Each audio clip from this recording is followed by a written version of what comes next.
Hello my dear students. आज हम class 10th के प्रोज का तीसरा चैप्टर जिसका नाम है द गंगा, जिसको लिखा है पंडित जवाहरलाल नेहरू ने। आज हम इसका सारांश देखेंगे। एक बार सारांश देखने के बाद आपको इस टेक्स्ट बुक को समझना और क्वेश्चन आंसर को लिखना एकदम आसान हो जाएगा। तो चलिए देखते हैं।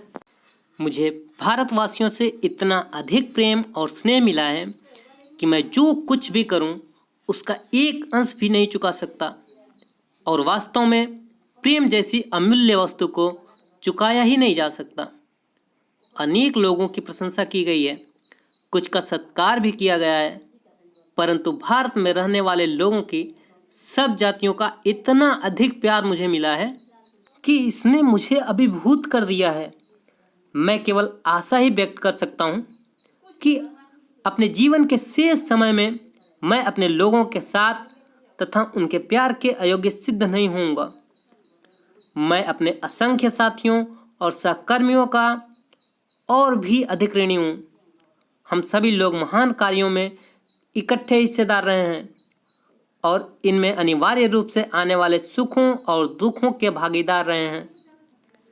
जब मेरी मृत्यु हो तो मेरी इच्छा है कि मेरे शरीर का दाह संस्कार किया जाए।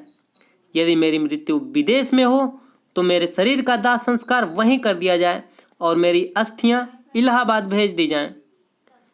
इन अस्थियों का मुट्ठी भर भाग गंगा में प्रवाहित कर दिया जाए और उनका अधिकांश भाग निम्नलिखित तरीके से विसर्जित किया जाए।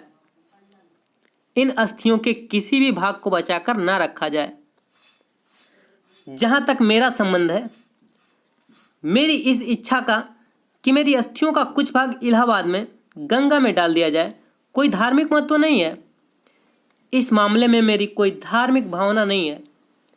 मैं अपने बचपन से ही इलाहाबाद में गंगा और जमुना नदियों से जुड़ा हुआ हूँ, और जैसे जैसे मैं बड़ा हुआ हूँ यह लगाव भी बढ़ा है। ऋतुओं के बदलने के साथ साथ मैंने उनके बदलते हुए भावों को देखा है और प्रायः इसके ऐतिहासिक पौराणिक कथाओं और परंपराओं, गीतों और कहानियों के बारे में विचार किया है, जो युग युगांतरों से इसके साथ जुड़ गई हैं और उनके बहते जल का अंग बन गई हैं। गंगा विशेष रूप से भारत की नदी है, भारतवासियों की प्रिय रही है, जिससे भारत की जातीय यादें, उसकी आशाएं और भय, उसकी विजय के गीत, उसकी विजय और पराजय से जुड़ी हुई है। यह भारत की दीर्घकालीन संस्कृति और सभ्यता का प्रतीक है। निरंतर बदलती हुई, निरंतर बहती हुई और फिर भी वैसी ही गंगा है। वह मुझे याद दिलाती है हिमालय की उन गहरी घाटियों और बर्फ से ढकी हुई चोटियों की, जिन्हें मैंने बहुत प्यार किया है, और समृद्ध तथा विशाल निचले मैदानों की, जहां मेरा जीवन और कार्य ढले हैं। सूर्य के प्रातःकालीन प्रकाश में मुस्कुराती और नाचती हुई, और संध्या काल के आने पर अंधकारमय और रहस्यमय से भरी हुई, शीतकाल में संकुचित, मंद और शोभायुक्त जलधारा, और मानसून के दौरान एक विशाल गरजती हुई, लगभग सागर की तरह विशाल वक्षस्थल वाली और सागर की विनाशक शक्ति रखने वाली मेरे लिए गंगा भारत के अतीत की प्रतीक और स्मृति रही है, जो वर्तमान से होकर भविष्य के विशाल सागर में प्रवेश कर जाती है।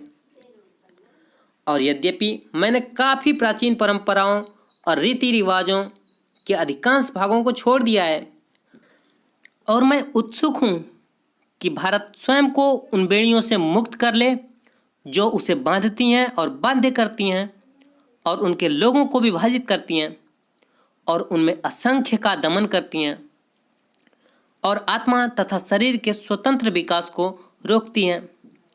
यद्यपि मैं यह सब जानता हूँ, फिर भी मैं स्वयं को संपूर्ण रूप से उस अतीत से अलग नहीं करना चाहता।